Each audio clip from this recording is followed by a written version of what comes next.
तो calculus and analytical geometry में सबसे पहले जो हमारे पास टॉपिक आता है वो आता है रियल नंबर और कॉम्प्लेक्स नंबर। तो रियल नंबर और कॉम्प्लेक्स नंबर आपने पढ़ा हुआ है, आपको सब पता है उसके बारे में। तो अगर हम आगे चलें तो हमारे पास ओपन इंटरवल्स होती हैं, क्लोज इंटरवल्स होती हैं, half open half interval close होती हैं, ठीक है। तो सबसे पहले हम पढ़ते हैं ओपन इंटरवल।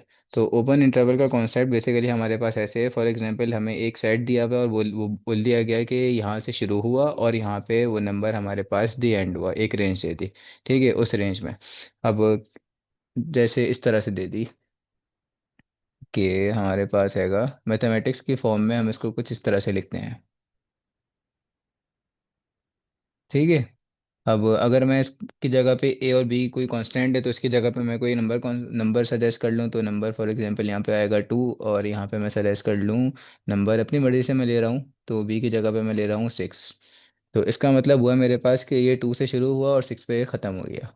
और लेकिन 2 और 6 इसमें इंक्लूड नहीं है। अब 2 और 6 इसमें इंक्लूड नहीं है ना, तो जो इसकी नंबर लाइन बनेगी ना, याद करो हम क्लास 9 में मैट्रिक में फर्स्ट ईयर में सेकंड ईयर में नंबर लाइन बनाते थे, तो नंबर लाइन पर हम कुछ, अगर वो नंबर इंक्लूड नहीं होता था ना, तो नंबर लाइन में हम जो सर्कल बनाते थे वो बिल्कुल एम्प्टी सर्कल बनाते थे इस तरह से नंबर लाइन में, और बाकी इसको हम इस तरह से बना दिया करते थे कि ये यहाँ पे कंटिन्यू चलता रहा है, चलता जा रहा है, या हम इसको इस तरह से बना दिया करते थे कि ये नंबर आगे की नंबर की जानिब चलता जा रहा है, चलता जा रहा है, चलता जा रहा है, इस तरह से कुछ बना दिया करते थे, ठीक है। तो ओपन इंटरवल को हम बेसिकली कुछ इस तरह से मैथमेटिक्स के फॉर्म में लिखते हैं, लेकिन अगर मैं बोलूँ कि इसको ओपन इंटरवल के फॉर्मेट में लिखो तो इसको लिखेंगे मतलब नोटेशन वाले फॉर्मेट में। कौन से वाले? नोटेशन वाले फॉर्मेट में हम इसको लिखेंगे कि 2, 6। ये जो मैंने राउंड ब्रैकेट बनाया ना, इस राउंड ब्रैकेट का मतलब है मेरे पास कि 2 इसमें इंक्लूड नहीं है और 6 भी इसमें इंक्लूड नहीं है। राउंड ब्रैकेट्स का मतलब यही होता है। और ये 2 से शुरू हुआ और 6 पे ख़त्म हो गया। इसको हम कुछ इस तरह से ब्रैकेट से भी लिख सकते हैं कि,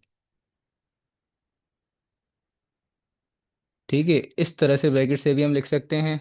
ये मेरे पास थे स्क्वायर ब्रैकेट। तो स्क्वायर ब्रैकेट का मतलब मेरे पास, अच्छा, स्क्वायर ब्रैकेट ब्रैकेट का जो फेस होगा ना वो 2 की जानिब नहीं होना चाहिए। अगर 2 की जानिब स्क्वायर ब्रैकेट का फेस होगा तो वो आ जाएगा मेरे पास क्लोज इंटरवल में। तो अभी मैं बात कर रहा हूँ किसकी? ओपन इंटरवल की। तो मेरे पास जो इसका फेस होगा वो होगा 2। अगर 2 इंक्लूड नहीं है ना, तो इसका फेस आपको करना है 2 की दूसरी जानिब, ठीक है। और 6 भी इंक्लूड नहीं है तो 6 से भी हटा दिया इसका फेस। तो हम या तो इस तरह से लिखेंगे या तो इस तरह से लिखेंगे, आपकी मर्जी है, जिस तरह से भी लिखो, दोनों ही आपके पास कंसिडर होती हैं कंडीशन। और ये क्या था आपके पास? ये हमारे पास नोटेशन वाला फॉर्मेट है, नोटेशन, ठीक है। तो अब क्या करते हैं, आपने बिल्कुल ये समझ लिया होगा, 2 से शुरू हुआ वहाँ पे ख़त्म हो गया, तो ओपन इंटरवल में हम इसको इस तरह से लिखेंगे। अब हमारे पास आता है क्लोज इंटरवल। तो क्लोज इंटरवल में हमारे पास क्या होता है? Closed interval.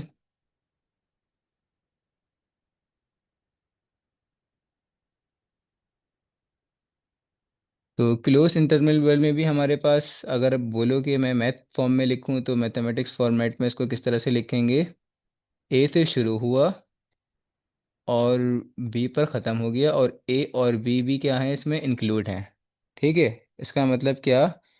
मेरे पास एक्स से बड़ा ए हैगा, और एक्स से, मतलब ए एक्स से छोटा है और बी एक्स से बड़ा है, सही है। तो ये मतलब हुआ, मतलब ए कोई सा भी आप कांस्टेंट ले लो, तो चलो यही ले लेते हैं सेम जो मैंने ऊपर लिए थे। तो ठीक है।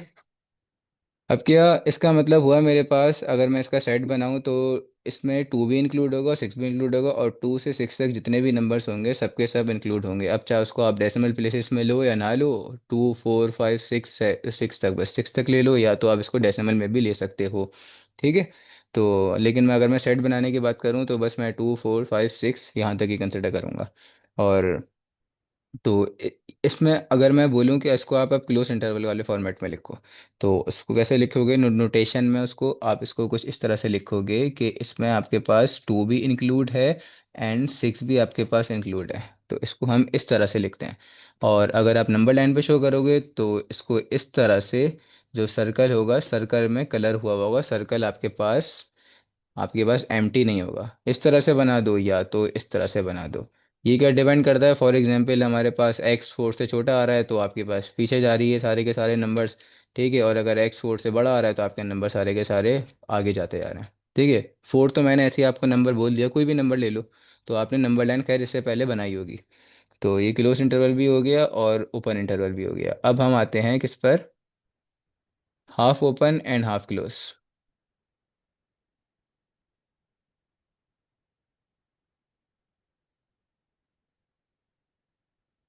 हाफ ओपन,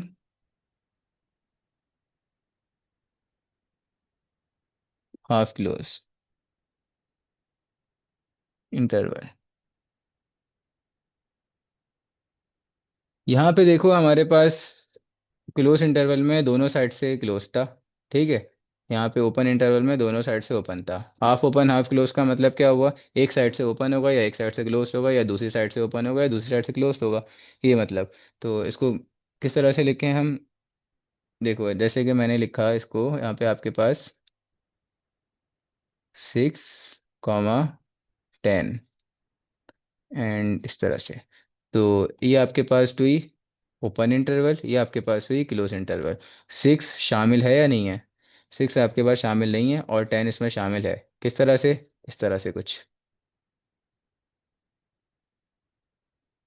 सही है, इस तरह से।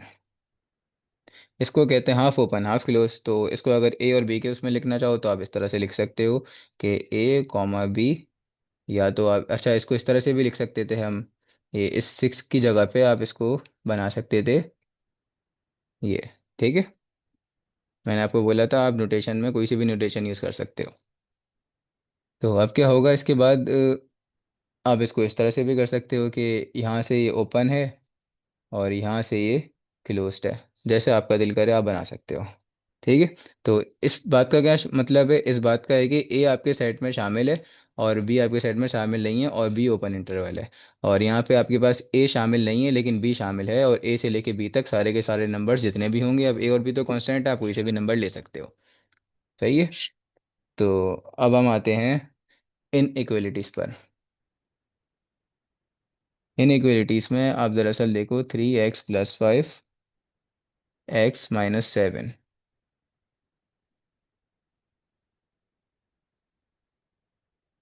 तो हमारे पास यहाँ पे सबसे पहले तो आपको इसमें से x की वैल्यू फाइंड करनी है, ठीक है। आपने इस तरह की इनइक्वलिटीज़ पहले सॉल्व की होंगी। तो इसमें हम x की वैल्यू मालूम करेंगे सबसे पहले। तो x की वैल्यू मालूम करने के लिए यहाँ पे माइनस का x से प्लस का x है, दूसरी साइड पे चले जाएगा तो माइनस का हो जाएगा -x। एंड उसके बाद यहाँ पे प्लस का 5 है, दूसरी साइड पे शिफ्ट हो जाएगा तो क्या बन जाएगा, -का 5 एंड -का 7। उसके बाद यहाँ पे हो जाएगा आपके पास 2x - 12। फिर आपके पास हो जाएगा x - 6। इस बात का आपके पास मतलब क्या हुआ, आपके पास इसको समझ लो ये मगरमच्छ का मुंह है, ठीक है। इसको कह दो मगरमच्छ का मुंह, लेस देन इक्वल टू छोड़ दो।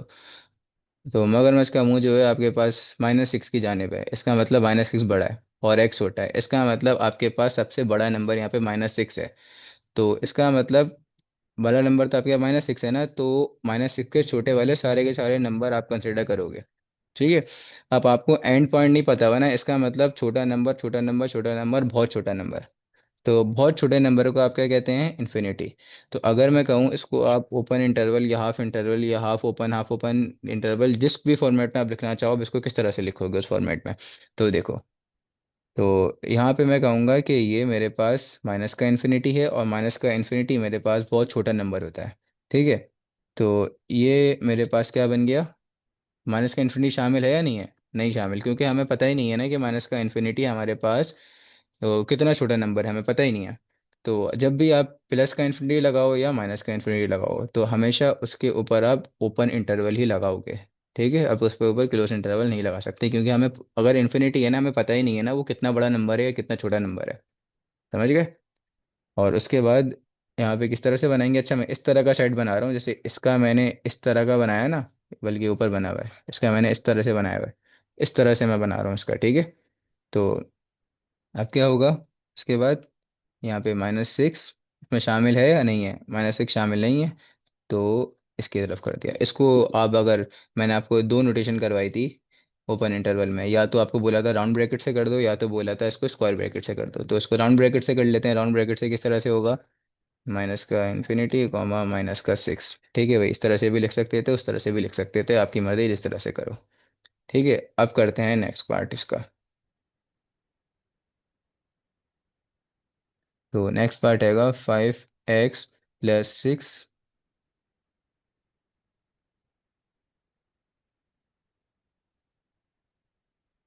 तो 5, अच्छा आपको मॉड्यूलस के बारे में सब पता होगा। अच्छा मॉड्यूलस हम क्यों लगाते हैं, क्योंकि हमें हमारे पास जब डिस्टेंस में दी जाती है वैल्यू, तो डिस्टेंस की वैल्यू कभी भी माइनस में नहीं आती।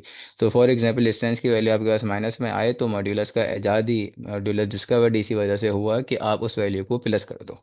ठीक है, उस माइनस को प्लस बना दो, मॉड्यूलस आपका काम यही करता है।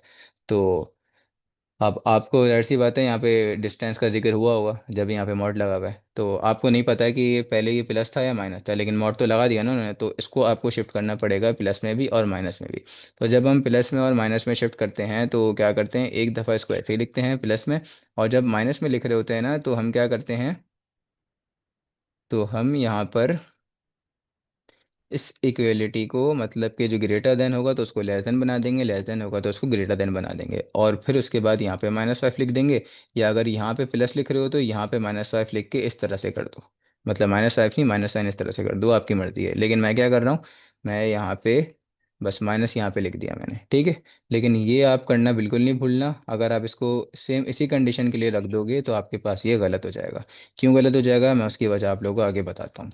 ठीक है, तो देखो फॉर, चलो बता देते हैं। देखो फॉर एग्जांपल आपके पास इस तरह से लिखा हुआ है, ठीक है। अब आपके पास जब मॉड हटेगा तो, हाँ मॉड्यूलस हटा दो, तो क्या होगा, एक दफ़ा प्लस आता है एक दफ़ा माइनस आता है। तो प्लस में लिख दिया, अब अगर मैं बोलूँ उसको माइनस में लिखो तो माइनस में लिख दिया। इस बात का मतलब क्या हुआ, ये एक ही क्वेश्चन था हमारे पास, एक ही क्वेश्चन से दो बातें निकली, लेकिन दोनों बातें बिल्कुल सेम सेम निकल ली हैं।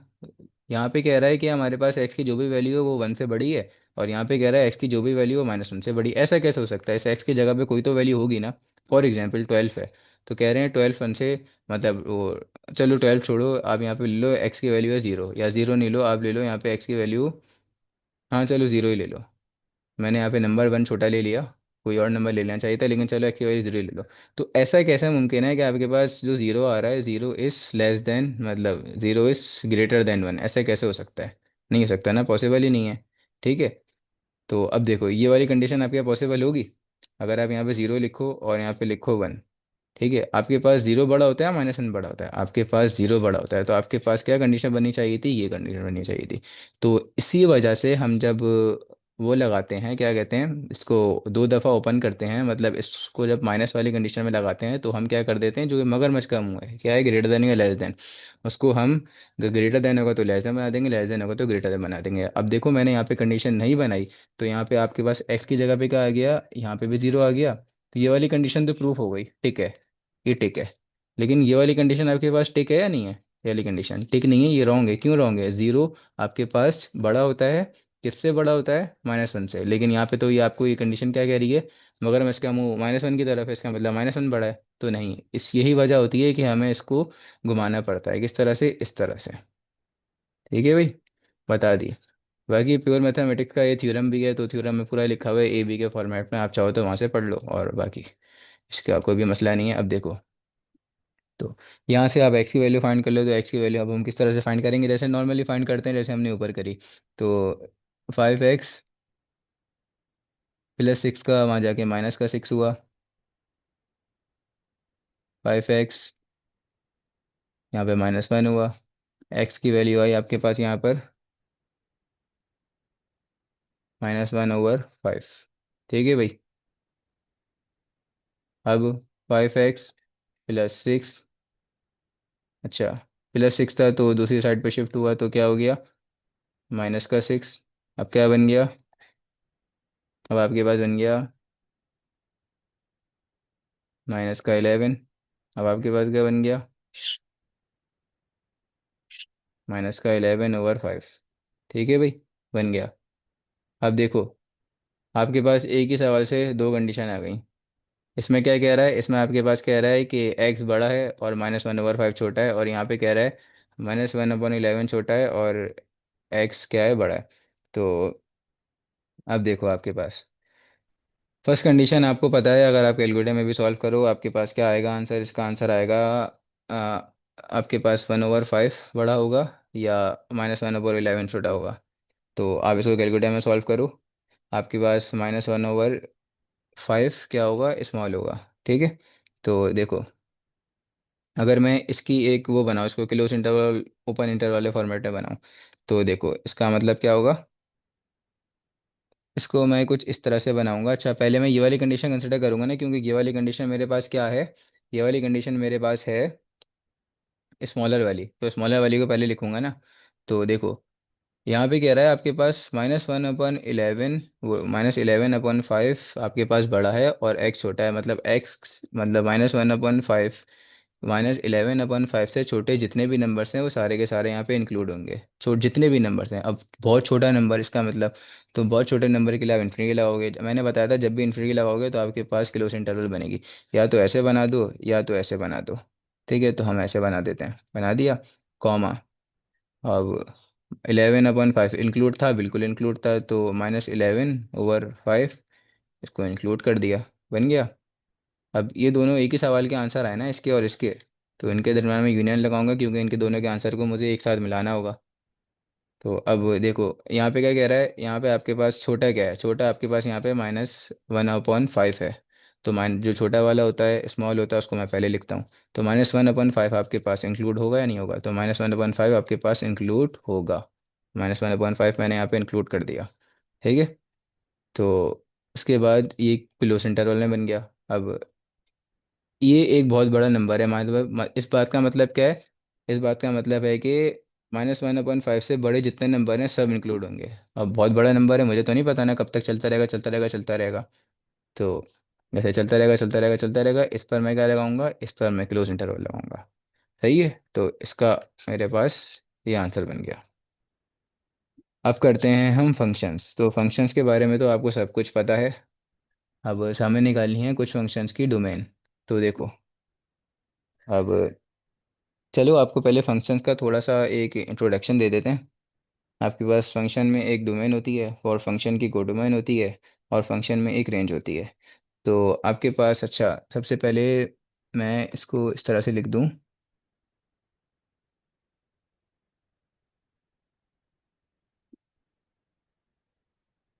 यहाँ पे मैंने कुछ इस तरह से लिखा हुआ है, f(x)(y)=f(x).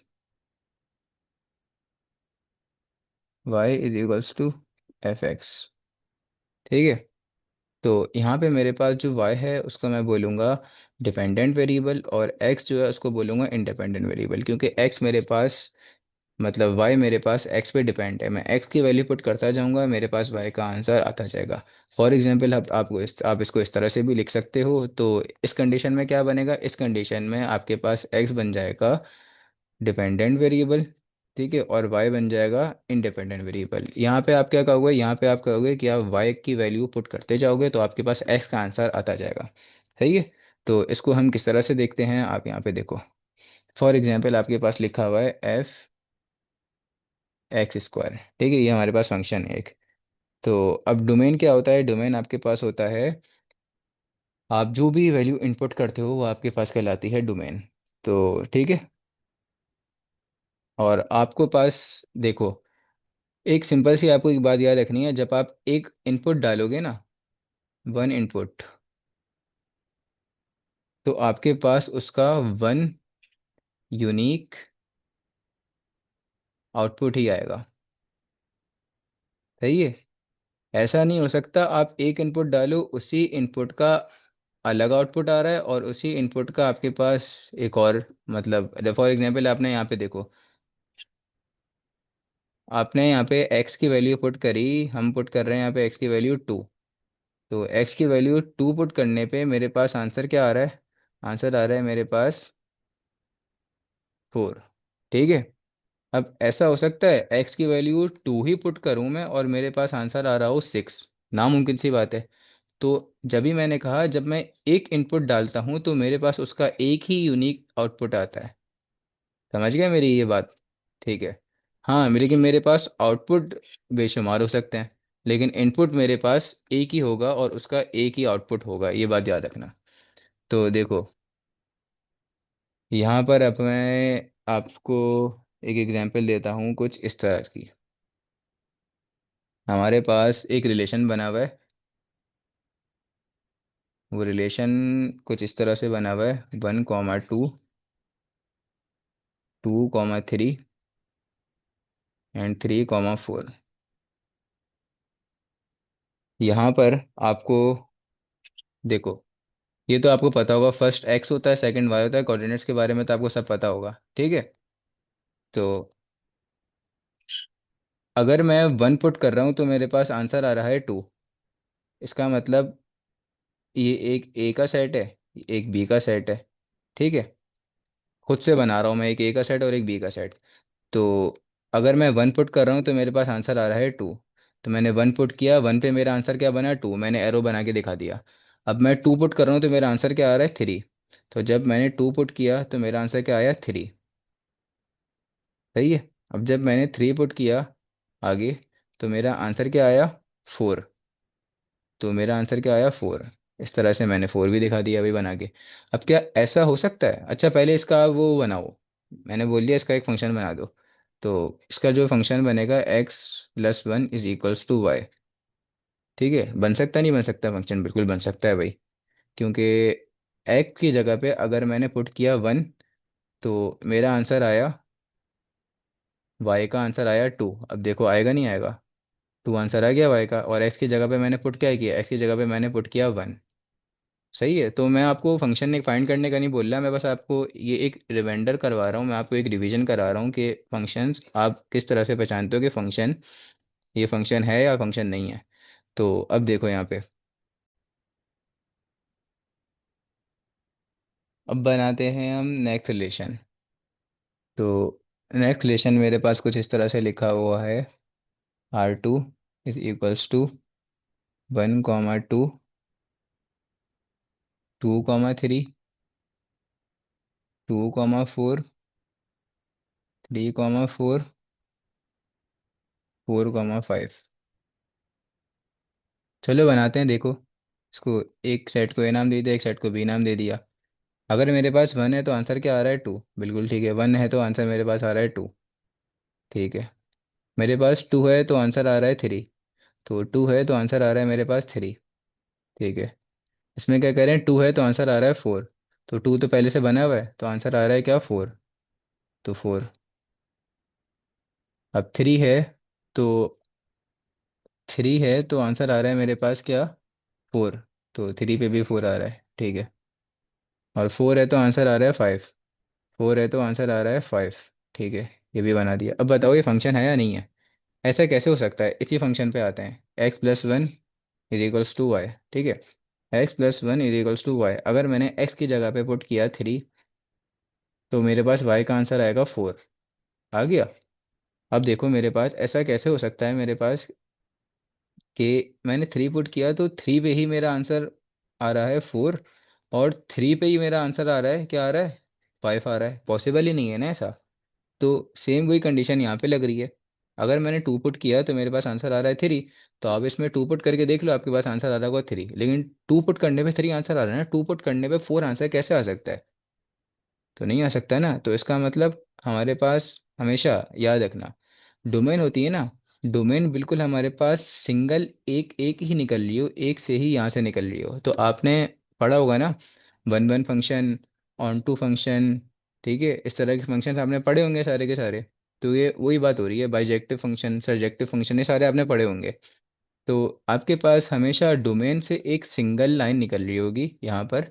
ठीक है, क्यों निकल रही होगी मैंने आपको इसकी वजह बताती। और अगर फॉर एग्जांपल आपके पास यहाँ से डबल गया, कि 2 का आपके 3 के पास भी जा रहा है, 2 का 4 के पास भी जा रहा है, तो इसका मतलब आपके पास ये फंक्शन नहीं है। ठीक है।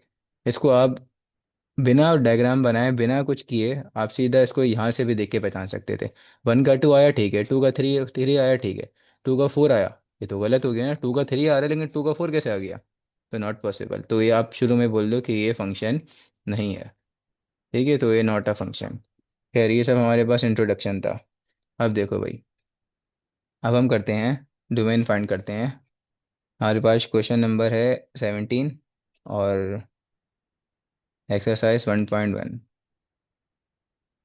f(x) = 1 - का x²। ठीक है।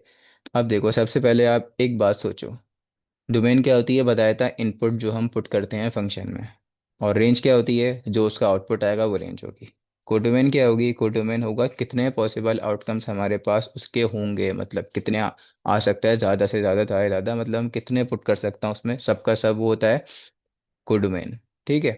तो अब क्या था, देखो यहाँ पे आप डोमेन बताओ, आप इसकी जगह पे एक्स की जगह पे क्या क्या पुट कर सकते हो? आप एक्स की जगह पे पुट कर सकते हो ओनली 1, ये पुट कर सकते हो। ठीक है। तो 1 - 1 का आंसर क्या हो गया? अच्छा, स्क्वायर भी है, तो 1 - 1 का स्क्वायर आप करोगे तो आपके पास क्या आ जाएगा? ज़ीरो ही आएगा। ज़ीरो। तो ज़ीरो तो आपके पास चल जाता है ना, ज़ीरो कोई आपके पास क्वांटिटी होती है, ज़ीरो भी आपके पास एक डिजिट होता है। ठीक है। आपके पास अनडिफाइंड फंक्शन जब बनता है जब आपके पास डिवाइड में जीरो आ रहा हो, मतलब इन्फिनिटी। जब अभी अनडिफाइंड फंक्शन नहीं बन रहा है, या आपके पास एक और कंडीशन हो सकती है, अगर आपके पास रूट के अंदर यहाँ पे माइनस आ रहा है तो इसका मतलब ये आपके पास इमेजनरी बन गया, मतलब कॉम्प्लेक्स नंबर बन गया। तो इस कंडीशन में आप कह सकते हो कि आप इसकी वो नहीं निकाल सकते, मतलब डोमेन नहीं निकाल सकते, ये आपके पास चले गया, कॉम्प्लेक्स नंबर बन गया। ठीक है। या तो ये कह सकते हो कि इट्स नॉट अ फंक्शन। तो फर्स्ट ऑफ ऑल आप ये देखो, इस पे आप डाल सकते हो। ठीक है। उसके अलावा आप किस पे डाल सकते हो? उसके अलावा आप डाल सकते हो 1। अभी मैंने क्या पुट किया था? 1 ही पुट किया था ना। तो अब मैं पुट करूँगा 0। तो 0 पे भी लगा सकते हो, बिल्कुल ठीक है। आप किस पे लगा सकते हो? ये माइनस का 1 का स्क्वायर, इस पे लगा सकते हो। इस पे भी लगा सकते हो। क्या आंसर आएगा इसका भी? 1 - 1 ही आएगा, और इसका आंसर हो जाएगा 0। लेकिन इसके अलावा आप जो कुछ भी लगाओगे आपके पास रूट के अंदर आ रहा होगा माइनस। ठीक है। तो हम इसको कुछ इस तरह से लिख सकते हैं कि x modulus of x is less than and equals to 1। ठीक है, लिख सकते हैं बिल्कुल। अब ऐसा मैंने क्यों लिखा? ये इसकी डोमेन है। ठीक है। तो इस फंक्शन की डोमेन मेरे पास यही है कि मतलब मैं यही वैल्यूज पुट कर सकता हूँ। बजाय इसका देखने में मीनिंग होगा कि 1 से छोटे वाले सारे नंबर, लेकिन बजाय इसमें 1 से छोटे वाले सारे नंबर नहीं है। मॉड्यूलस ऑफ एक्स ज़रा आप ओपन करो। किस तरह से खोलते हैं, अभी आपको ओपन करना सिखाया था। एक्स इस, एक तो ए बनेगा, दूसरा क्या बनेगा? अच्छा, दूसरा बनेगा, बदल जाएगी ना और -1 आ जाएगा।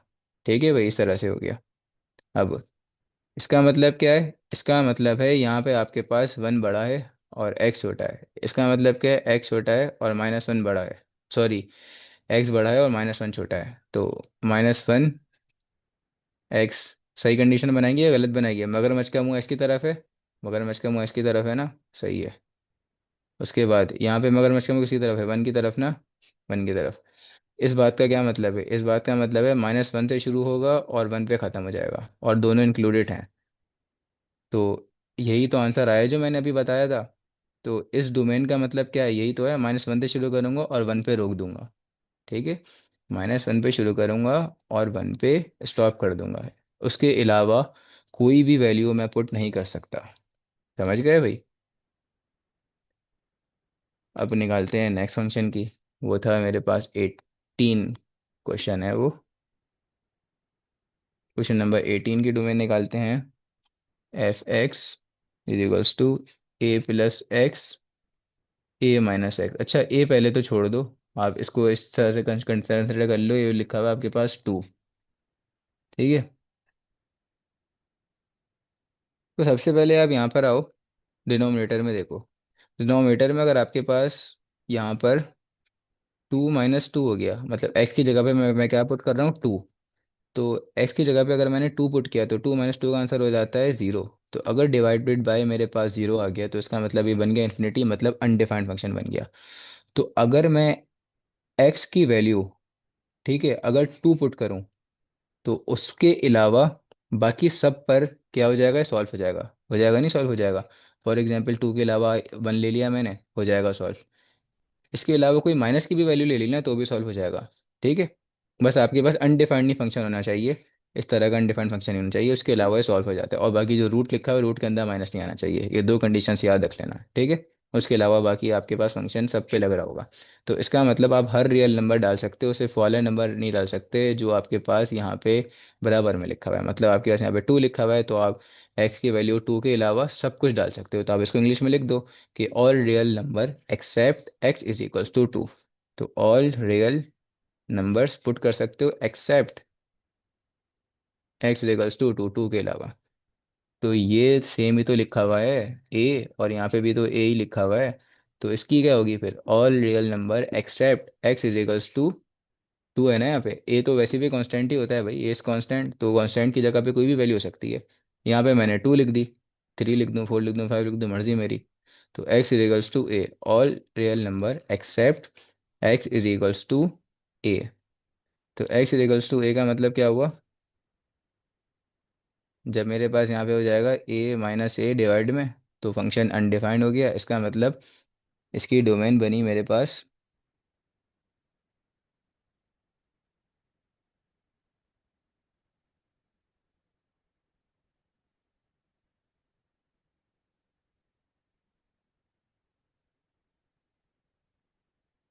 ऑल रियल नंबर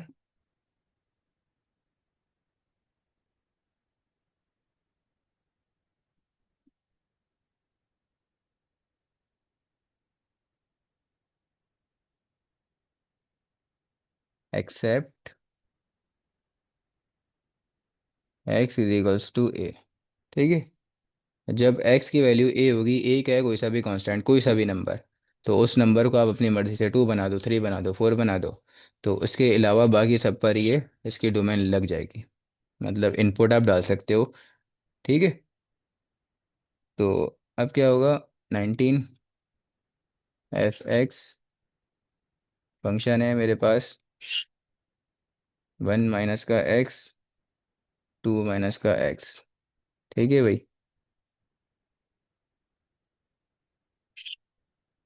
तो सबसे पहले आप इस सिर्फ कंसिडर करो ये वाला पार्ट, सिर्फ ओनली ये वाला पार्ट, वन माइनस एक्स वाला। ठीक है। तो यहाँ पे देखो, सिर्फ आपके पास जब भी आप यहाँ पे पुट करोगे, क्या पुट करोगे, फॉर एग्जांपल आप यहाँ पे पुट करते हो वन माइनस वन, तो इसका आंसर क्या हो जाएगा, ज़ीरो। तो आप वन पुट नहीं कर सकते, क्योंकि वन डिवाइडेड बाई ज़ीरो का आंसर क्या होता है, इन्फिनिटी। और उसके अलावा और क्या पुट नहीं कर सकते आप, उसके अलावा ग्रेटर देन वन से नंबर भी नहीं पुट कर सकते। मतलब ग्रेटर देन वन का मतलब टू हो गया, तो वन माइनस टू का आंसर क्या हो गया, रूट ऑफ वन। तो रूट ऑफ वन अगर यहाँ पे आ गया, तो इसका मतलब ये तो इमेजनरी बन गया, नहीं नहीं ऐसा नहीं हो सकता। ठीक है। तो ये वो भी नहीं पुट कर सकते।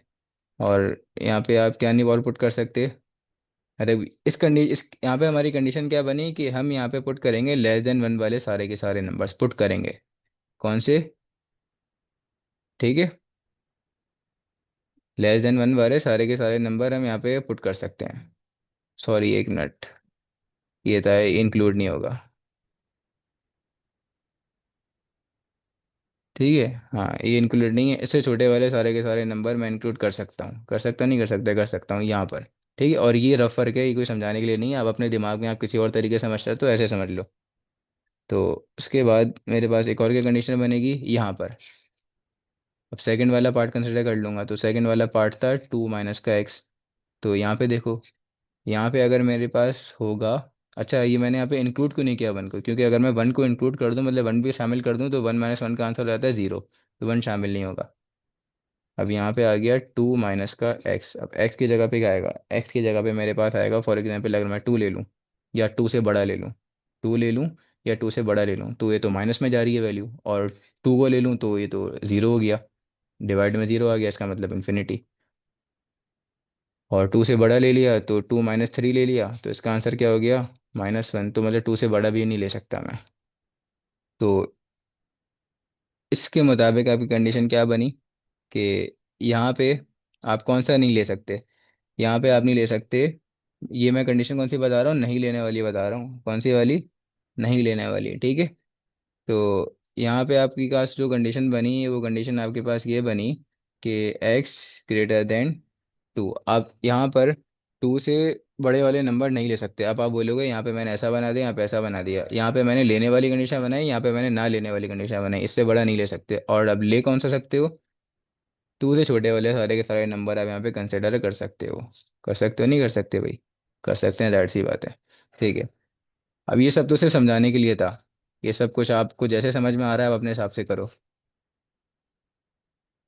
मैंने आपको कंडीशंस बता देंगे, कंडीशंस क्या लग रही हैं, आप आपके दिमाग में बैठ गया होगा। यहाँ पे वन से छोटा आप नहीं ले सकते, यहाँ पे आप वन नहीं ले सकते और वन से छोटा नहीं ले सकते, यहाँ पे आप टू नहीं ले सकते और टू से छोटा नहीं ले सकते। अगर फॉर एग्जाम्पल टू से छोटा लोगे तो आप फंस जाओगे, ठीक है। तो बाज़ाहिर आपकी क्या बनी, आपकी यहाँ पे एक कुछ इस तरह की कंडीशन बन गई कि वन नहीं ले सकते और यहाँ पे आप टू नहीं ले सकते। ये हो गई ना बाज़ाहिर कंडीशन, ठीक है। ये बनी थी ना कंडीशन जो मैंने अभी बनाई थी आपके सामने, ये कंडीशन बनी थी। अब देखो, एक बात नोट करो यहाँ पे कि आपके पास इस बात का मतलब क्या, इस बात का मतलब है वन से शुरू हुआ टू पे ख़त्म हो गया, है ना। वन से शुरू हुआ टू पे ख़त्म हो गया, तो वन से टू के दरमियान आप जितने भी नंबर्स लोगे वो आपके पास यहाँ पर बना देगा, इन्फिनिटी बना देगा, या आपके पास सॉल्वेबल नहीं होगा। उसके अलावा सब पे सॉल्व होगा। कैसे करके दिखा देते हैं वन और टू के दरमियान वाला भी कोई। तो एक्स की वैल्यू मैं कंसिडर कर रहा हूँ यहाँ पर 1.5, ठीक है भाई। एक्स की वैल्यू मैं कंसिडर कर रहा हूँ 1.5, तो 1 - 1.5, 2 - 1.5, ठीक है, कंसिडर कर ली मैंने। 1 - 1.5 का आंसर क्या होता है, -0.5। रूट तो लगा रहेगा और इसका आंसर 0.5, लेकिन यहाँ माइनस आ गया ना, ये माइनस, ये मैंने सही से लगाया नहीं था, माइनस है। तो माइनस प्लस तो माइनस होता है, तो नीचे अगर रूट में माइनस आ गया तो इसका मतलब ये इमेजनरी बन गया, कॉम्प्लेक्स नंबर बन गया, तो नहीं, नहीं लग सकता। ठीक है, इसके अलावा आप जो भी इसके दरमियान का आंसर लगाओ ना, तो आप हमेशा फंसी जाओगे यहाँ पे, नहीं लगा सकते। ठीक है भाई।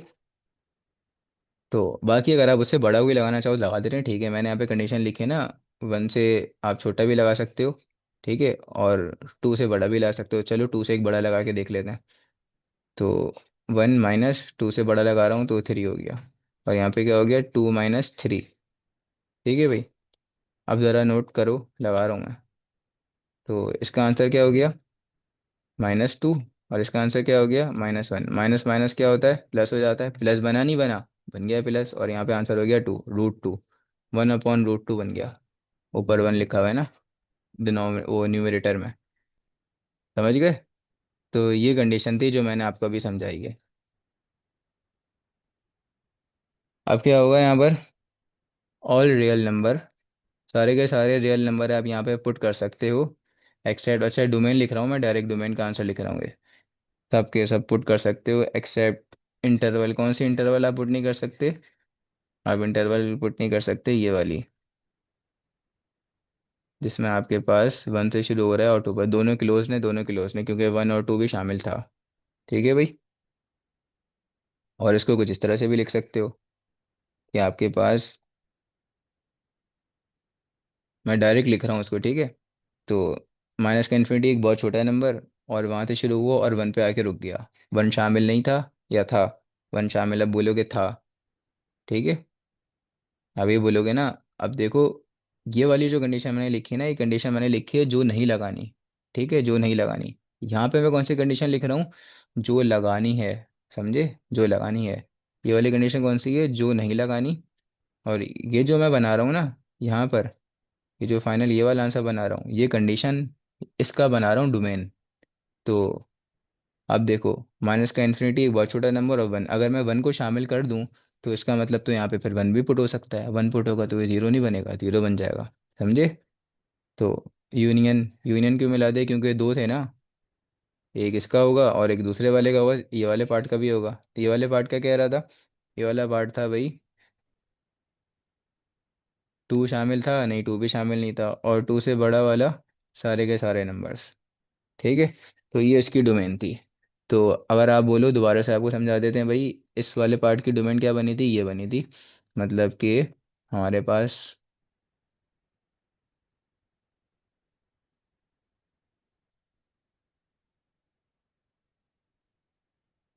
ये कंडीशन बनी थी, नहीं बनी थी, ये कंडीशन बनी थी, वन थे छोटे वाले सारे के सारे पुट हो जाएंगे।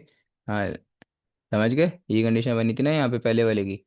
तो इसका अगर आप वो बनाओ, ओपन इंटरवल क्लोज इंटरवल बनाओ, तो क्या बनेगा इसका, इसका बनाओ अगर, तो इसका यही नहीं बनेगा फर्स्ट वाला पार्ट जो मैंने यहाँ से लेकर यहाँ तक बनाया है, सेम ये पार्ट नहीं बनेगा।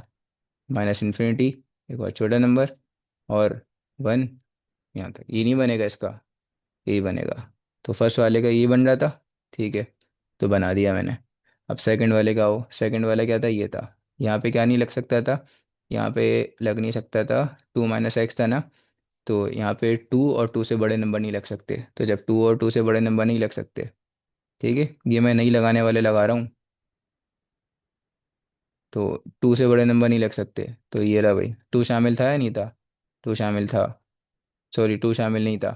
तो x is greater than two. ये बनी नहीं बनी कंडीशन? ये कंडीशन बनी। इसका क्या बनेगा? इसका अगर मैं बनाना चाहूँ सेट, मतलब इसकी इंटरवल बनाना चाहूँ, ये बनेगी इंटरवल इसकी, मतलब टू शामिल है नहीं है, तो कॉमा, उसके बाद क्या बनेगा? इन्फिनिटी, एक बहुत बड़ा नंबर, हमें नहीं पता, एंड पॉइंट आ गया। समझ गए? तो उन दोनों के बीच में मैंने मिडिल में अलग निकाल के यूनियन लगा दिया, दोनों को मिला दिया। तो ये वाले सारे के सारे नंबर, समझ गए?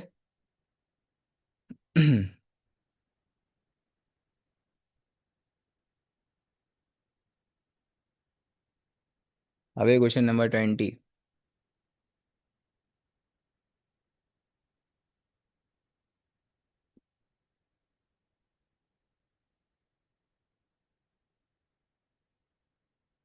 इसका भी फर्स्ट पार्ट अलग से काउंट करो। तो फर्स्ट पार्ट देखो भाई, फर्स्ट पार्ट में आपके पास बनेगा, आप यहाँ पे -3 पुट करोगे तो ज़ीरो बन जाएगा, ठीक है, लेकिन अगर -3 से आप कोई और नंबर करोगे पुट, -3 से बड़ा नंबर क्या होता है? -3 से बड़ा नंबर -2, उस पर भी आ जाएगा, ठीक है।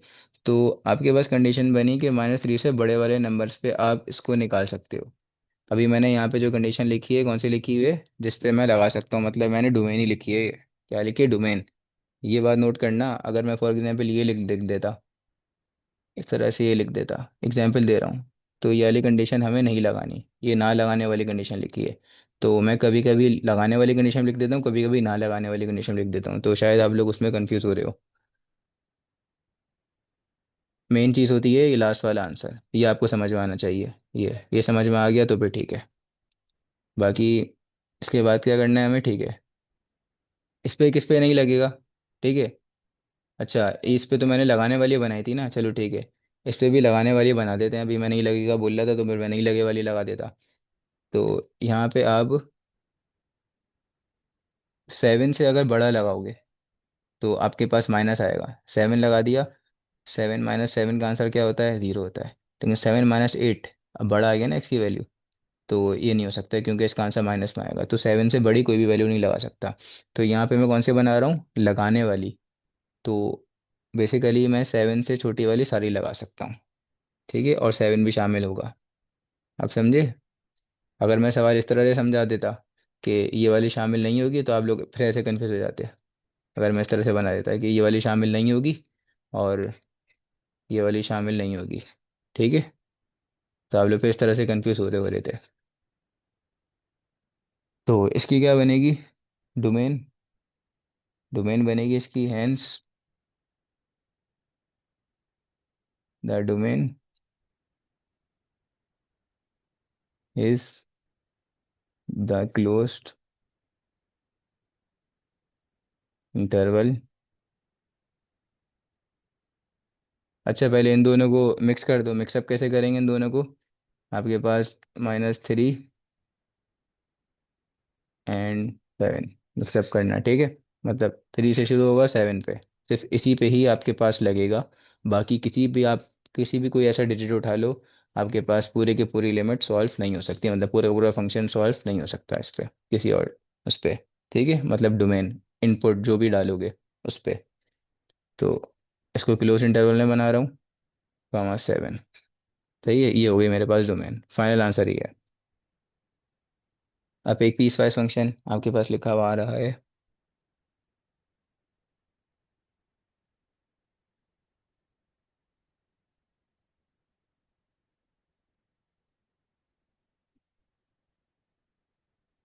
इस तरह के फंक्शन को हम कहते हैं पीस वाइज। अच्छा, यहाँ पे पहले से ही आपको बताया हुआ है कि इफ़,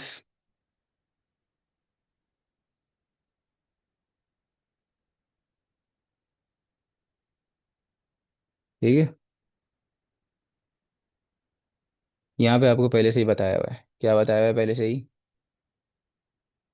कि भाई एक्स की वैल्यू जो भी है आपके पास 2 से छोटी है, और यहाँ पे एक्स की वैल्यू 2 से बड़ी है। यहाँ पे टू शामिल है, यहाँ पे टू शामिल नहीं है, पहले से ही बता दिया। आपको इसी पे ही चेक करना है। ठीक है भाई। तो फर्स्ट वाले का बनाते हैं।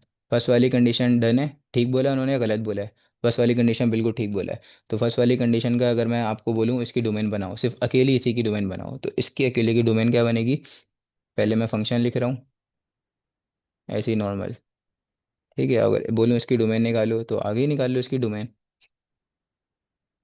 डोमेन के आप कौन सी इनपुट वैल्यू कर सकते हो, सारी की सारी आपको पहले से ही दी हुई है ना, तो अब यही यही वैल्यू पिक करोगे ना फिर। ऐसा थोड़ी ना कि आप अपनी मर्जी से बता दो, यहाँ पे पहले से गिवन दी गई है। ठीक है, तो यहाँ पे होगा आपके पास क्या लिखा हुआ है, इसी का बना दो। ओपन इंटरवल क्लोज इंटरवल बनेगा। तो टू यहाँ पे क्या है आपके पास, छोटा है। सॉरी, टू आपके पास यहाँ पे बड़ा है। तो माइनस का इन्फिनिटी से शुरू होगा और ख़त्म कहाँ पे होगा? टू पर ख़त्म होगा। और टू शामिल है, बिल्कुल शामिल है। ये बनी यहाँ पे इसकी डोमेन, ये बनी, खाली इसी की बता रहा हूँ।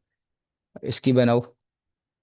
तो root of x-1 if x greater than 2, इसकी डोमेन बनाते हैं।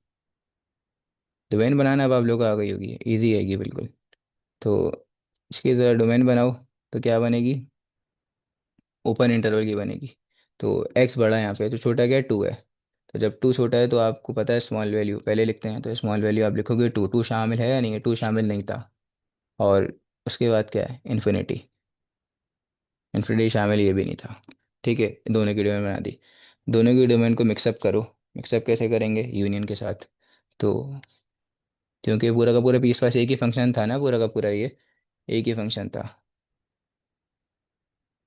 ठीक है भाई। तो मिक्सअप किस तरह से करेंगे? ठीक है, यूनियन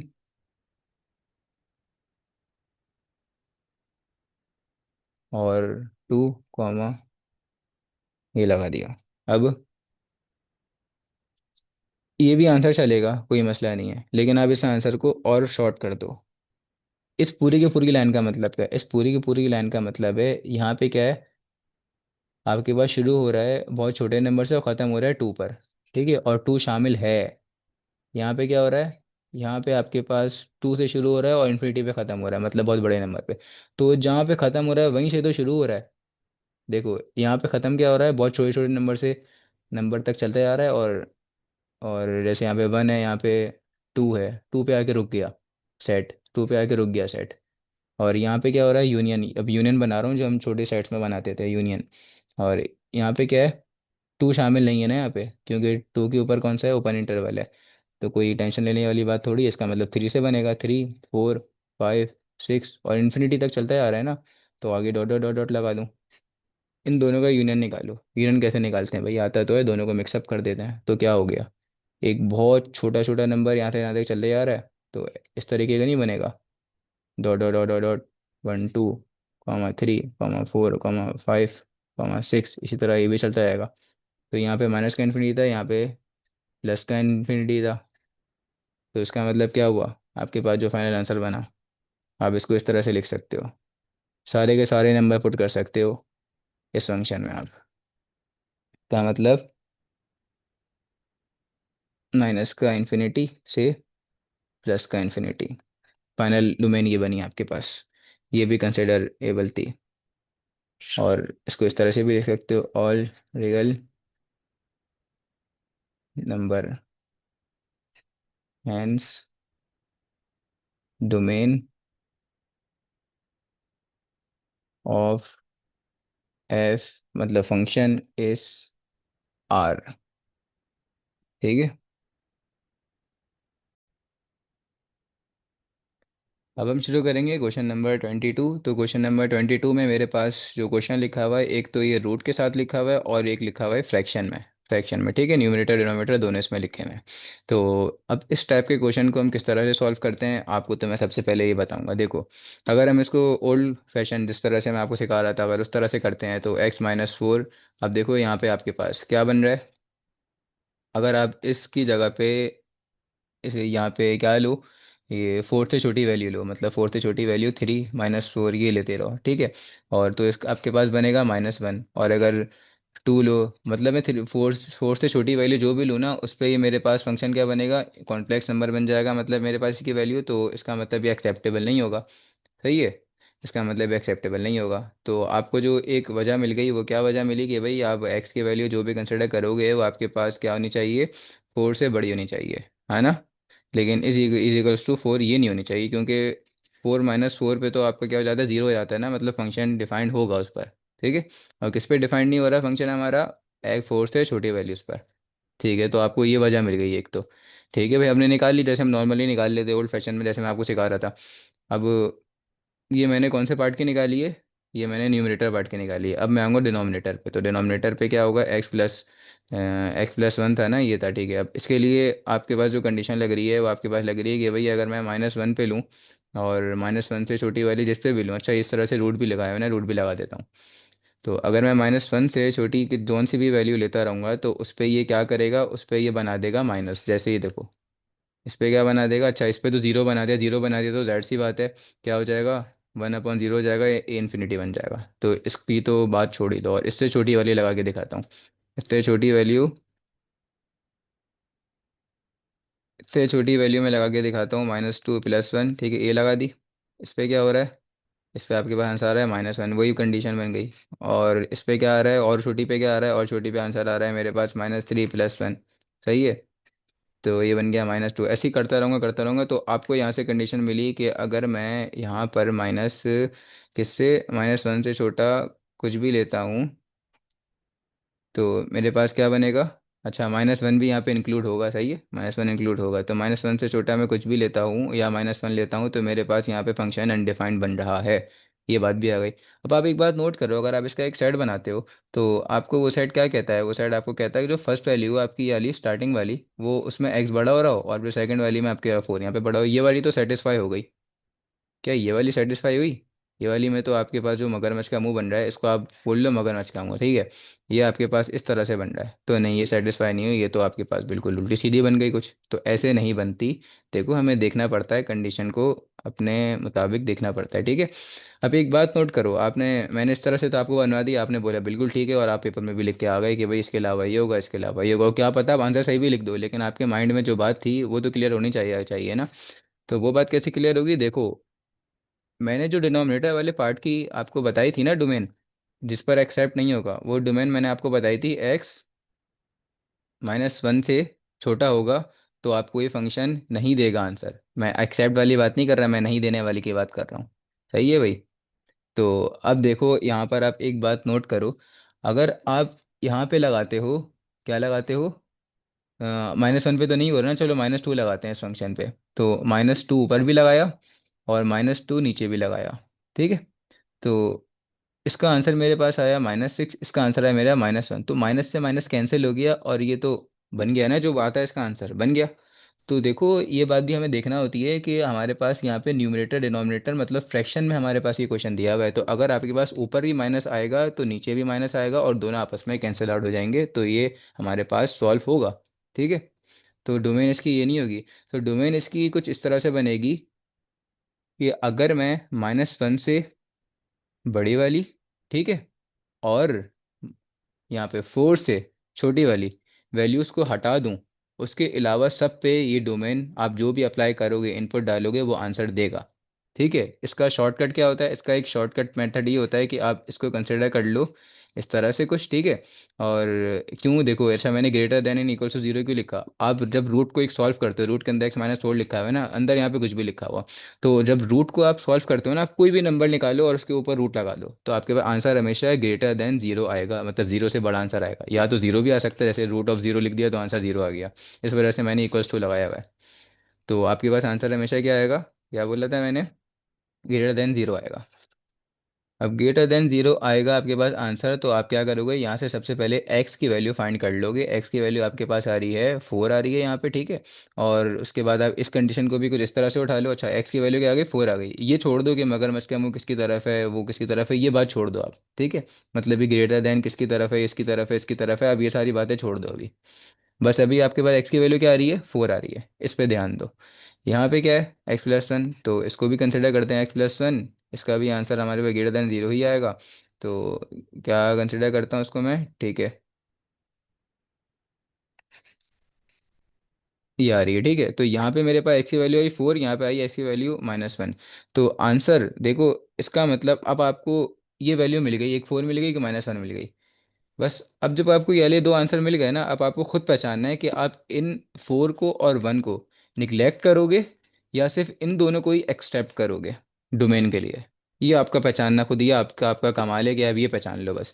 तो आप यहाँ पे देख के खुद पहचान लो कि भाई हाँ, इन दो आंसर को डाल के आप एक्सेप्ट करोगे, इन दो डाल कर आंसर आपका निगलेक्ट हो रहा होगा। अगर निगलेक्ट हो रहा होगा तो आप इस तरह से लिख दोगे कि भाई हाँ, ये दो आपके पास वैल्यूज हट जाएंगी। फॉर एग्जाम्पल, मैं एग्जाम्पल बोल रहा हूँ, मुझे नहीं पता ये है या नहीं है। ये हट गया और यहाँ से लेकर यहाँ तक सारी की सारी वैल्यूज हट गई, इस तरह से। और अगर एक्सेप्टेबल सिर्फ इन दोनों पे हो रहा होगा तो हम ऑल रियल नंबर पे नहीं बोलेंगे, हम इसको बोलेंगे कि 1 से लेकर और 4 पे ही खाली ये एक्सेप्ट हो रहा है। समझ गए? हम ऐसे बोलते हैं। अभी मैं आपको ओल्ड क्वेश्चन की भी एग्जांपल दिखाता हूँ इसकी तरह से, इस शॉर्ट फॉर्म की मेथड से ही मैं आपको क्या करवा के दिखाता हूँ कि हम इस तरह से पहचान सकते थे। तो अच्छा, मुझे क्या मिला था, एक 4 मिला था और एक -1 मिला था। तो देखो, इसकी डोमेन मेरे पास बनी कुछ इस तरह से। इसकी डोमेन मेरे पास कुछ इस तरह से बनी कि ऑल रियल नंबर, ठीक है, सारे रियल नंबर पे लग रही है एक्सेप्ट, अगर आप हटा दो यहाँ पे, -1 से शुरू होगा और कहाँ तक जाएगा, 4 तक जाएगा। और 4 इंक्लूड होगा या नहीं होगा? 4 इंक्लूड नहीं होगा यहाँ पे। ठीक है, अब आप बोलोगे यहाँ तो इंक्लूडेड लिखा हुआ है, मैंने कहा था इसको आप इक्वल्स टू ही पढ़ो खाली। ये बस एक ट्रिक है निकालने की, सही है। तो इसको क्या करो, 4, अच्छा अगर यहाँ पे आप 4 लगाते हो तो 4 - 4 का आंसर आता है 0। तो जब 0 आ जाता है वो भी डिनोमिनेटर में, तो आपके पास आंसर पूरे का 0 ही बन जाएगा। तो आंसर सॉल्व हो गया ना, 0 भी एक क्वांटिटी होती है ना, एक वैल्यू होती है ना, तो सॉल्व हो गया।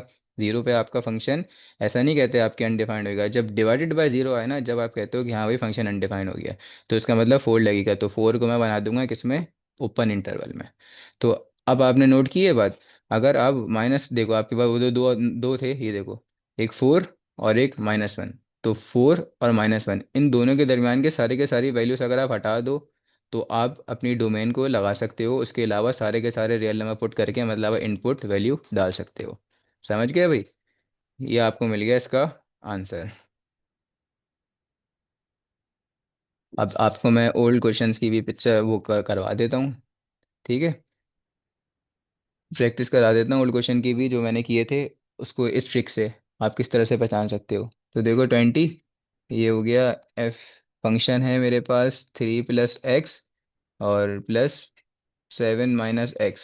उस टाइम पे आप दिमाग से पहचान लेते, या जो भी आपने अपनी शॉर्ट फॉर्म्स निकाली हुई थी, इसको आप इस तरह से कर दो, ठीक है। और इसको आप इस तरह से कर दो, यहाँ से आपके पास एक्स का आंसर क्या आ जाएगा, यहाँ पे आपके पास अगर एक्स का आंसर निकालो तो आपके पास आ जाएगा -3। अगर यहाँ पे आप एक्स का आंसर निकालो तो आपके पास यहाँ पे एक्स का आंसर आ जाता है,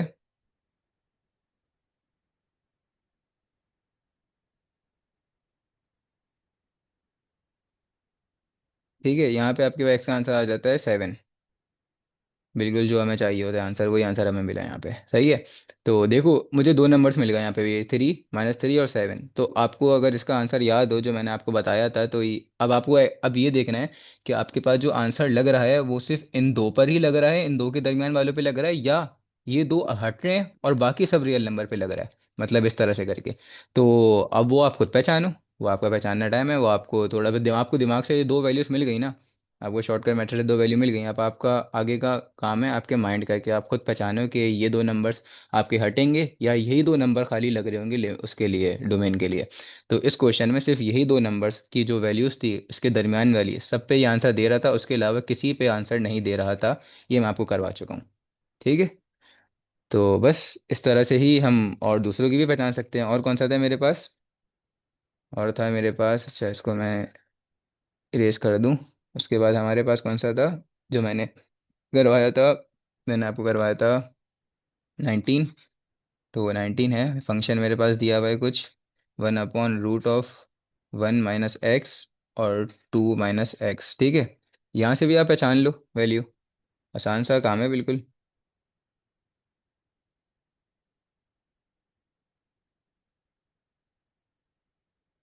ठीक है, अब देखो किस तरह से, 1 - x और 2 - x। एक्स की वैल्यू आपके पास पहले क्या आती है, पहले आपके पास एक्स की वैल्यू आती है -1, और ये आपके पास हो गया +1। यहाँ पे आपके पास एक्स की वैल्यू क्या आती है? यहाँ पे आपके पास एक्स की वैल्यू आती है।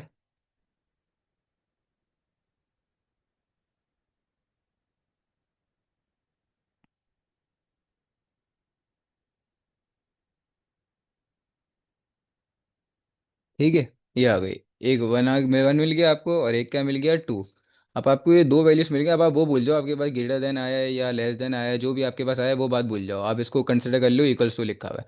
तो आपको एक्स का आंसर मिल गया, एक 1 मिल गया, एक 2 मिल गया। तो अब आपको खुद इस क्वेश्चन में पहचानना है कि आपका जो आंसर है वो 1 से लेकर 2 तक ही एक्सेप्ट हो रहा है, मतलब उसी पर ही शिफ्ट डोमेन लग रही है, या इन दोनों पे ही हमारे पास डोमेन नहीं लग रही। अगर इन दोनों पे नहीं लग रही होगी तो आप इस तरह से लिखोगे आर माइनस इस तरह से कुछ लिख लिख दोगे। और अगर इन दोनों के अलावा किसी और पे लग रही होगी, मतलब सिर्फ इन दोनों पे लग रही होगी, तो आप खाली डोमेन को इस तरह से लिख दोगे, बस ये आर नहीं आएगा पीछे। समझ गए? तो मेरा बताने का, अगर आपको कॉन्सेप्ट समझ में आ गया, ये शॉर्ट फॉर्म समझ में आ गई, तो आपके लिए बहुत अच्छी बात है। आप पेपर में ये क्वेश्चन चुटकी बजा के ऐसे सॉल्व कर लोगे 2 मिनटों में। ठीक है। तो इसका भी मैं आंसर आपको करवा चुका हूँ। क्या था इसका आंसर? मेरे पास था कि सब रियल नंबर पे लगेगा, सिर्फ यहाँ से लेकर यहाँ तक के अलावा। ठीक है, इन दोनों की रेंज के अलावा। अच्छा, यहाँ पे 2 था, इन दोनों की रेंज के अलावा। ठीक है। तो अब क्या था भाई? अब एक और देख लेते हैं भाई। हमारे पास क्वेश्चन था 18।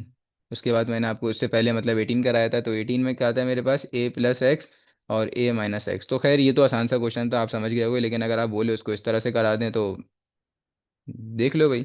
a-x =0 लेते हो, या आप इसको इस तरह से 0 लेते हो, तो देख लो, मर्जी है। इसको इज टू कंसिडर कर लो, या क्योंकि इस पर रूट है ही नहीं, तो कोई वो नहीं है इस पर, कोई रोक टोक नहीं है आपके ऊपर। तो एक्स की वैल्यू निकालनी है ना, एक्स की वैल्यू आप निकालो। एक्स की वैल्यू किस तरह से आएगी आपके पास? इक्वल्स टू लेना है तो इक्वल्स टू ले लो, कोई मसला नहीं है। आप आपके पास एक्स की वैल्यू आएगी। ठीक है, ये आ गई आपके एक्स की वैल्यू। तो इसका मतलब x = a वही आ रहा है जो मैंने निकाला था, कि x = a पर आपके पास क्या होगा, खाली ये अनडिफाइंड हो जाएगा, और बाकी के सब पर क्या लग जाएगा, इसका आंसर आपके पास आ जाएगा। आपको डोमेन एक्सेप्टेबल हो जाएगी सब पे। और एक और क्वेश्चन था जो मैंने करवाया था, उसमें था 1 - का x²। ठीक है, ये था। तो इस पे भी आप देख लो, इस पे रूट लगा हुआ है, तो 1 - का x², इसको कंसिडर कर लो इस कंडीशन को आप। और अब यहाँ से x की वैल्यू निकालनी है, तो ये बन जाएगी मेरे पास -1। ठीक है, इस तरह से कंडीशन बन गई मेरे पास। अब क्या करते हैं हम यहाँ पे? उसको करने के लिए बताओ। स्क्वायर हटाना है ना, तो स्क्वायर को हटाने के लिए मैं रूट लगाऊंगा। तो अगले स्टेप में कर लेते हैं। और जब रूट लगता है तो दूसरी साइड पे प्लस और माइनस आता है, तो ये कटा, और यहाँ पे आया x +-1। तो हमें x की दो वैल्यूज मिल गई, एक मिली क्या, 1, और एक मिली -1। अब आपको खुद पहचानना है कि सिर्फ इसी पे ही एक्सेप्ट हो रहा है, या सिर्फ इसी पे ही निगलेक्ट हो रहा है। तो हमारा जो आंसर था सिर्फ इसी पे ही एक्सेप्ट हो रहा था, और मैंने आपको आंसर को कुछ इस तरह से लिखवाया था। ठीक है, इस तरह से लिखवाया था। तो अगर इसको आप ओपन करो, अगर इस पूरे आप सेट को ओपन करो, तो किस किस तरह ओपन करेंगे, मैंने आपको बताई थी ये बात। एक दफ़ा प्लस में इसको ओपन करेंगे, और एक दफ़ा इसको हम माइनस में ओपन करेंगे। ठीक है। और अगर आप इसकी कंडीशन बना दो, तो वही कंडीशन बन रही थी, -1 से शुरू हुआ, और कहाँ तक गया ये, 1 तक गया। तो इसी पर खाली आंसर एक्सेप्ट हो रहा था, उसके अलावा बाकी सब पे क्या हो रहा है, ये आंसर हमारे पास इमेजनरी नंबर बन जा रहा था, कॉम्प्लेक्स नंबर। तो होप, उम्मीद है कि भाई आपको ये इसका समझ में आ गया हो, कि शॉर्ट फॉर्म जो मैंने आपको अभी बताई समझाने की। इस तरह से हम बस दिमाग से फ़ौरन फ़ौरन पहचान सकते हैं, फिर हमें बस आगे यही देखना होता है कि इस पे एक्सेप्ट हो रहा है या इस पे निगलेक्ट हो रहा है आंसर। अब हम कर लेते हैं कुछ वेक्टर फंक्शंस वाली। ठीक है। अब देखो यहाँ पे मेरे पास क्या दिया हुआ है, एक एरो बना हुआ है, और एक तो ये पहचान है कि ये वेक्टर फंक्शन है, और एक आई जे के फॉर्मेट में लिखा हुआ है। तो आप जब भी आई जे के फॉर्मेट में आ जाए, आप समझ जाओ ये आपका वेक्टर फंक्शन है।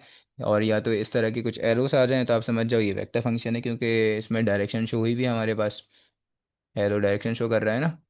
ठीक है भाई। तो इसकी अगर आप बोलोगे इसकी निकालो डोमेन निकालो, तो देखो वेक्टर फंक्शंस की हम कुछ इस तरह से डोमेन निकालते हैं कि हम यहाँ पे इसको कंसिडर करते हैं कुछ हिस्सों, मतलब जो टर्म्स लिखी होती हैं, कितनी टर्म्स लिखी हैं, first term, second term, third term. 3 terms से मेरे पास ये आंसर लिखा हुआ है, मतलब ये फंक्शन लिखा हुआ है 3 टर्म्स का। तो इसको फिर मुझे ब्रेक करना पड़ता है। फर्स्ट को मैं कह देता हूँ एफ। ठीक है। तो ये बन गया 2t। आई वाले को मैंने कंसिडर कर लिया एफ। उसके बाद मैं क्या कंसिडर करूँगा, इसको एक नया फंक्शन बना दूंगा जो हो गया जी। और ये मैंने कंसिडर कर लिया -2t, ये वाला पार्ट जे वाला। और इसके अलावा जो लास्ट टर्म बची मेरे पास, इसको मैं कंसिडर कर लूँगा एक नया फंक्शन जो मेरे पास बनेगा एच। ये हो गया 1/t। अब इसकी अलग अलग डोमेन निकाल लो। ठीक है, इसकी अलग अलग डोमेन निकाल लो। इसकी अलग अलग डोमेन आप किस तरह से निकालोगे, देखो यहाँ पे आप ऑल रियल नंबर लगा दो तो आपके पास इसकी डोमेन, मतलब जाहिर सी बात है, आपको पता है कि भाई आप ऑल रियल नंबर निकालोगे आपके पास आंसर देता रहेगा, ना ही तो अनडिफाइंड होगा, ना ही तो आपके पास कोई कॉम्प्लेक्स कंडीशन बनेगी, कुछ नहीं बनेगी। इस पे भी आपको पता है कि ऑल रियल नंबर पुट होंगे और ये आंसर देगा आपको, कोई इसमें कॉम्प्लेक्स कंडीशन नहीं नहीं बनेगी। ठीक है, ये हो गया। इस पे आ जाओ। तो इसका क्या सीन है, ये लिखा हुआ है मेरे पास 1/t। अगर यहाँ पे मैं ज़ीरो लगा दूँ तो क्या होगा, ये इन्फिनिटी बन जाएगा, 1/0 इन्फिनिटी, मतलब अनडिफाइन हो गया। जब फंक्शन अनडिफाइन हो गया, 1/, मतलब ज़ीरो पे, तो ज़ीरो के अलावा ऑल रियल नंबर्स पे और कुछ भी लगा दो इसके अलावा तो आंसर देगा ना। तो ज़ीरो के अलावा बाकी सब रियल नंबर्स पे लग रहा है। ठीक है। अब इसकी फाइनल डोमेन कैसे लिखेंगे, ये फंक्शन तो पूरा का पूरा एक साथ लिखा हुआ था ना। तो अगर अब आप इसको वापसी जोड़ दो, इसकी जगह पे लगा दो कि इसकी डोमेन ऑल रियल नंबर थी, इसकी डोमेन ऑल रियल नंबर थी, इसकी डोमेन ऑल रियल नंबर थी, सॉरी, किसकी, इसकी ऑल रियल नंबर थी और इसकी भी, इसकी थी ऑल रियल नंबर एक्सेप्ट -0। ठीक है। अब देखो, आप जो भी टी की वैल्यू यहाँ पे कंसिडर करोगे फंक्शन में डालने के लिए, टी की वैल्यू कुछ भी कंसिडर करोगे, फॉर एग्जाम्पल 1 ले ली, तो 1 यहाँ पे पुट होगा, 1 यहाँ पे पुट होगा, 1 यहाँ पे पुट होगा। ठीक है। तो अब आप बोलते हो कि भाई फर्स्ट वाले पार्ट की, मतलब फर्स्ट वाली टर्म की और सेकंड वाले टर्म की तो ऑल रियल नंबर थे, तो हम यहाँ पे तो जीरो पुट कर सकते हैं, बिल्कुल पुट कर सकते हैं। लेकिन वही सेम जीरो यहाँ पे भी तो पुट होगा, होगा नहीं होगा, होगा। तो जब यहाँ पे पुट किया आपने जीरो तो ये बन गया इन्फिनिटी। जब ये इन्फिनिटी बन गया, ये सबके साथ प्लस या माइनस जो भी होगा, तो ये भी आपके पास क्या बना देगा, एक बहुत बड़ा नंबर ही बना देगा। एक बहुत बड़े नंबर में आप कुछ भी वैल्यू प्लस करो या माइनस करो, आपके पास आंसर इन्फिनिटी बनता है। तो ये वजह होती है जब हम लास्ट फंक्शन की दोबारा से फंक्शन को मिक्स करके वैल्यू लिखते हैं ना, जो लास्ट फंक्शन बनाते हैं पूरा का पूरा ही सेम, इसको वापसी ऐड कर करेंगे जब हम, तो जो चीज़ निगलेक्ट हो रही होगी ना, उस चीज़ को भी हम पूरे के पूरे फंक्शन में निगलेक्ट कर देंगे। मैंने आपको वजह बताई क्यों, जब वो इन्फिनिटी बन रहा है तो पूरे के पूरे फंक्शन को ही वो इन्फिनिटी बना देगा ना, अनडिफाइंड बना देगा। तो इसकी जो लास्ट डोमेन बनेगी इस पूरे के पूरे फंक्शन की, मतलब डोमेन ऑफ आर, ठीक है, ये बनेगी आपके पास आर माइनस, मतलब हटाओ अगर आप ज़ीरो को, ज़ीरो के अलावा और रियल नंबर्स पे आपके पास इसकी डोमेन एक्सेप्टेबल होगी। सही है। अब एक और क्वेश्चन कर लेते हैं हम। वो क्वेश्चन है मेरे पास कुछ इस तरह का लिखा हुआ है।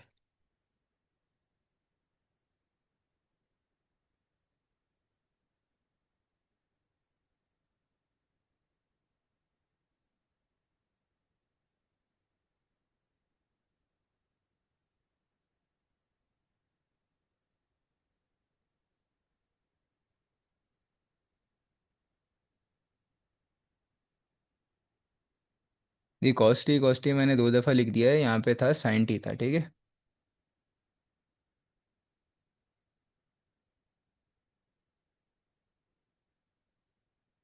तो ये भी एक वेक्टर फंक्शन है, आपको जाहिर सी बात है आपको पता है कि आप इसको ब्रेक करोगे और ये बनेगा जी के फंक्शन में, ये बनेगा एच फंक्शन में। ठीक है। ब्रेक कर दिया। तो आप बताओ, मैं आपने पढ़ा होगा सेकेंड ईयर में, फर्स्ट ईयर में आपको याद करवाया जाता है बाकायदा, ये टीचर आपको याद करवाता है कि कॉस्ट की जो आपके पास वो लगती है, डोमेन लगती है, वो क्या लगती है। तो कॉस्ट की डोमेन आपके पास जो होती है, इसमें आप ऑल रियल नंबर पुट कर सकते हो, तो आपके पास जो आंसर आता है क्या आता है, मतलब कंसिडरेबल होता है। फॉर एग्जांपल ज़ीरो भी आ गया यहाँ पे, अगर आंसर ज़ीरो भी आ गया तो भी एक्सेप्टेबल होगा आंसर। ठीक है, क्योंकि ये 1/कॉस्ट ही नहीं लिखा हुआ है, ये लिखा हुआ है ओनली कॉस्ट ही लिखा हुआ है। सही है। तो कॉस्ट ठीक है, आपने डोमेन पढ़ी होगी अपनी फर्स्ट सेकेंड ईयर की क्लासेस में कि हमारे पास ही ऑल रियल नंबर। इसी तरह -90 है, तो -90 की जो मेरे पास क्या होगी डोमेन होगी, वो मेरे पास क्या होगी, ऑल रियल नंबर ही होगी। साइन और कॉस की दोनों की ऑल रियल नंबर होती है। लेकिन जब कोजैक की बात आएगी ना, तो कोजैक की जो आपके पास डोमेन होती है, फिलहाल आपने याद तो की होगी, फिर भी अगर आपने याद नहीं किया, आप भूल चुके हो, तो मैं आपको बता देता हूँ कि कोजैक की आपके पास डोमेन क्या होती है।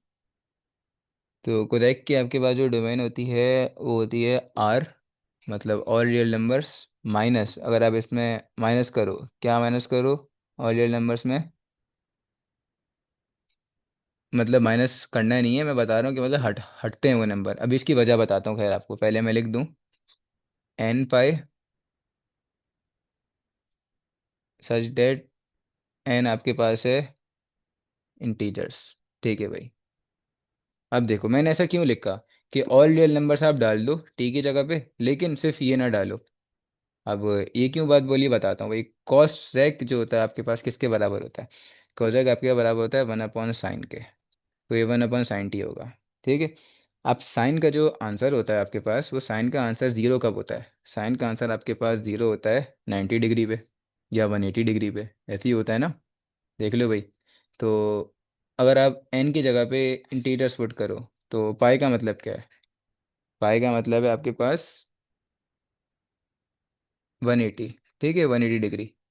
तो पहले आप 180 डिग्री की जगह पे अगर वन लगाओ, तो क्या बनेगा? अच्छा, ये एन की वैल्यू ना, यहाँ पे एन लिखा हुआ है एन, तो एन की जगह पे अगर आप पहले वन लगाते हो तो आपके पास आंसर क्या बनेगा? 180 बनेगा। तो साइन 180 ज़रा फाइंड करो, आपके पास क्या आएगा? जीरो आएगा।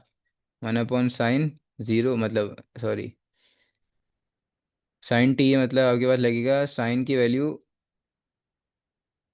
180। तो साइन 180 पे आपका जो पास आंसर बनता है वो होता है 1/0, जो कि बन गया इन्फिनिटी। तो ये आंसर कोजैक का इस पे एक्सेप्टेबल नहीं होगा। ठीक है।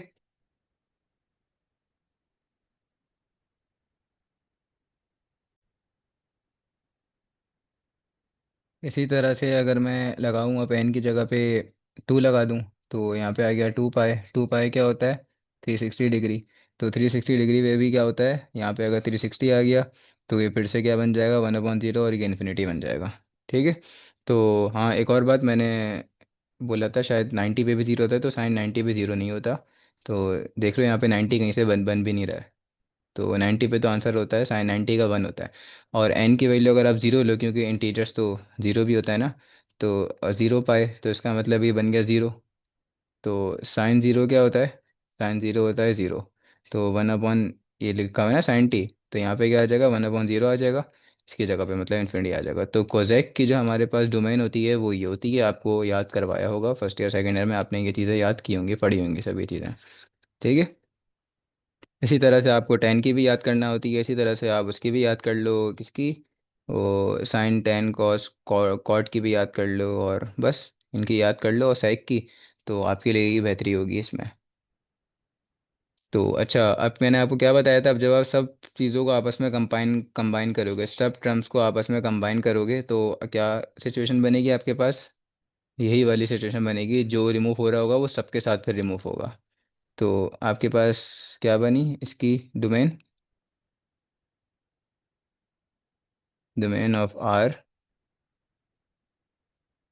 Is equals to R minus, मतलब all real number x, all real number except जिस पे आपके पास बन रहा होगा, जिसके आपके पास क्या बन रहा होगा? 180 बन रहा होगा, 360 बन रहा होगा, जीरो बन रहा होगा, या 360 के बाद और मिला लो, इस तरह से 3 मल्टीप्लाई कर दो, 4 मल्टीप्लाई कर दो, इस तरह से। ठीक है। तो अब करते हैं इसका पार्ट 3। पार्ट 3 आपको, बल्कि आप पार्ट 3 आप इजली कर लोगे। पार्ट 3 मैं आपको दिखा देता हूँ क्या है पार्ट 3। पार्ट 3 कुछ इस तरह से लिखा हुआ है।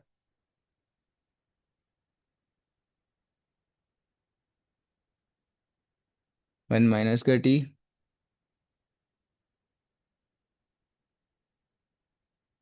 अच्छा, यहाँ पे जे था।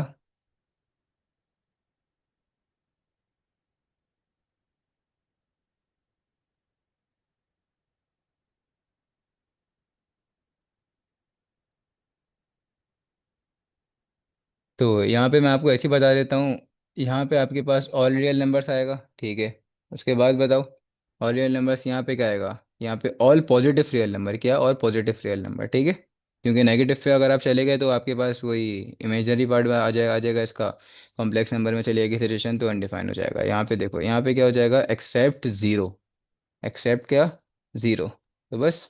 अब इस पूरे की लिमिट क्या बनेगी, सॉरी, इस पूरे की डोमेन क्या आएगी? इस पूरे की डोमेन आएगी ऑल पॉजिटिव, पूरे की बता रहा हूँ, सबकी पॉजिटिव रियल नंबर। अब बोलोगे कि भाई यहाँ पे तो ज़ीरो भी हट रहा था, तो जीरो हटाता था, जीरो के साथ ना प्लस की साइन आती है, जीरो के साथ ना माइनस की साइन आती है। तो पॉजिटिव रियल नंबर अगर मैं सबकी डोमेन बना दूं तो इसका मतलब क्या होगा, इसका मतलब यही होगा ना कि जीरो उसमें इंक्लूड नहीं है, पॉजिटिव रियल नंबर शुरू ही वन से होंगे। ठीक है, तो समझ गए यहाँ तक मेरी बात। बाकी आपको वही करना है, अलग अलग तरह से करके निकालना है। पहले इसको एफ बनाओ, इसको जी बनाओ, इसको टी, इसको एच बना दो।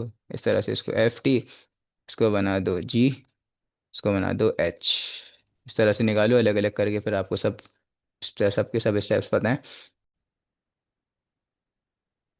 अब हम करेंगे क्वेश्चन नंबर 4। इसमें हमारे पास एक फंक्शन लिखा हुआ है जिसमें कॉस टी है, साइन टी है और टेन टी है। आपको कॉस की भी पता है डोमेन, साइन की भी डोमेन पता है, टेन की डोमेन पे आते हैं। तो टेन की किस तरह से फाइंड करते हैं, आपको अगर टीचर ने आपको याद करवाई होगी तो तो टेन की डोमेन कुछ इस तरह से होती है, n pi by two, n pi divided by two, और n belongs to odd number.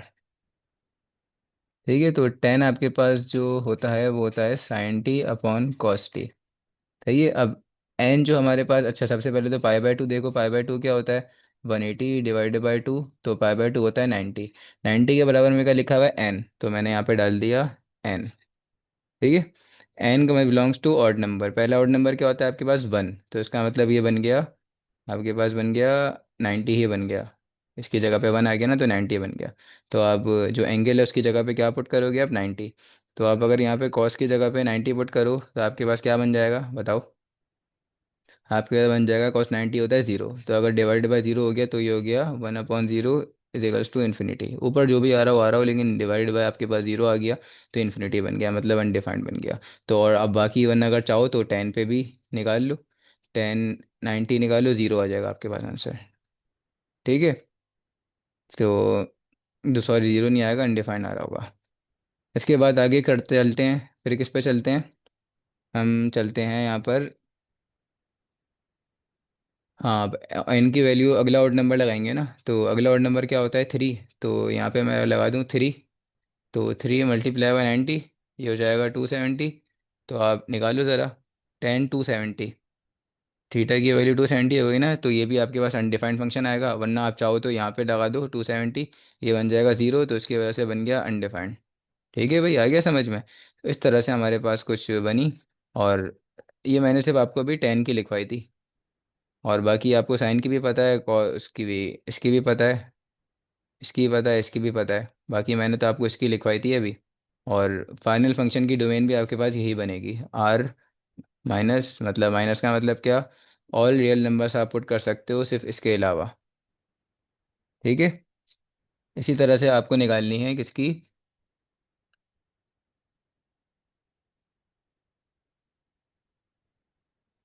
Cot x की निकालनी है डोमेन, और उसके बाद निकालनी है सेक एक्स की निकालनी है।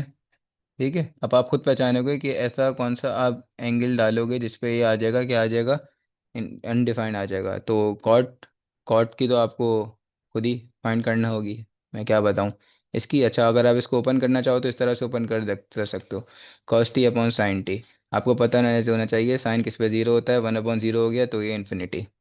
ठीक है, इसी तरह से क्या होगा, मैं निकालूँ अगर सेक की, तो सेक किसके बराबर होता है, सेक होता है वन अपॉन कॉस एक्स के। ठीक है, तो वन अपन कॉज एक्स से बराबर हो गया। अब आपको पता होना चाहिए कि कॉज एक्स किस पे जीरो होता है, तो बस उस तरह से आप लगा दोगे।